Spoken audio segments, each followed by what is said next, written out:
Hello, this is Lauren Brantley Books, and I'm here today with a review of Nyota's Tyrannosaur by Stant Litore. This is part of the Coliseum for Dinosaurs series. In this series, it is set in indeterminate time in the future. The Earth is in ruins, and people have long since taken to settling on moons and other planets. Dinosaurs have been genetically engineered and are a vital part of this future society's economy and culture.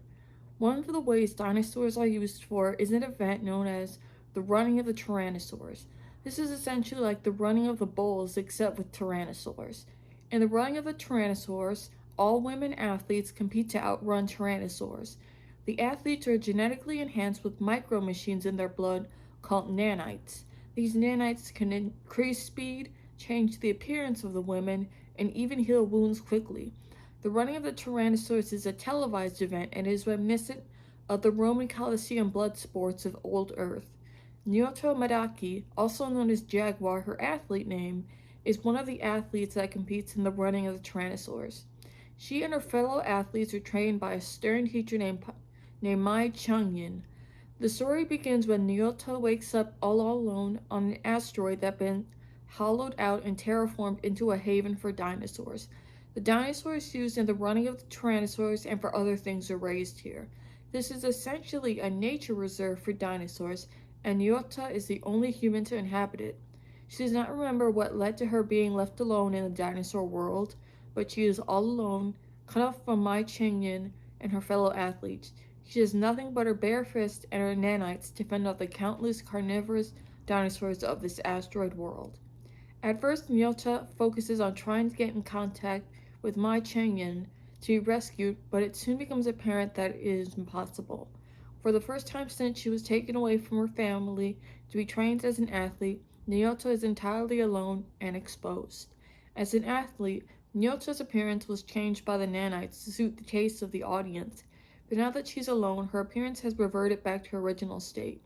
Nyota is dark-skinned and probably of African or black heritage. It's unclear which, but it's nice to see representation of people of color in science fiction. Once it becomes apparent that Nyota isn't going to be rescued, she focuses on her survival.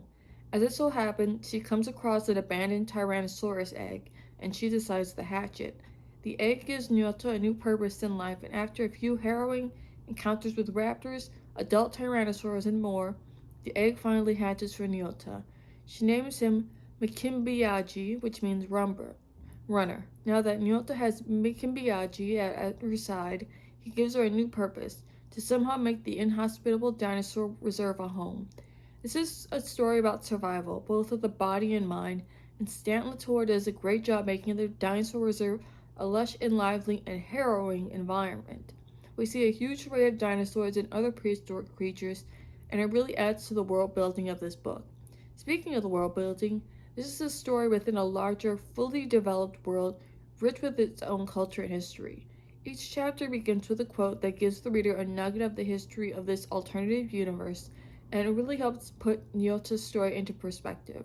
As it turns out, Nyota's father is the leader of a rebellion to put an end to the kidnapping of young girls to be trained as athletes for the running of the Tyrannosaurs. The irony is that Nyota's father's plan to end the running of the Tyrannosaurs directly puts Nyota in danger. The way Nyota's father tries to end the running of the Tyrannosaurs is to infect the dinosaur reserve with a parasitic fungus known as Junlei. The Junlei is reminiscent of the threads from the Dragon Riders of Perrin series in that it's a parasitic organism that devours everything in its path. Now Nyota and her Tyrannosaur have to find a way to survive the Junlei that threatens to destroy their home. This book has a lot of things going for it.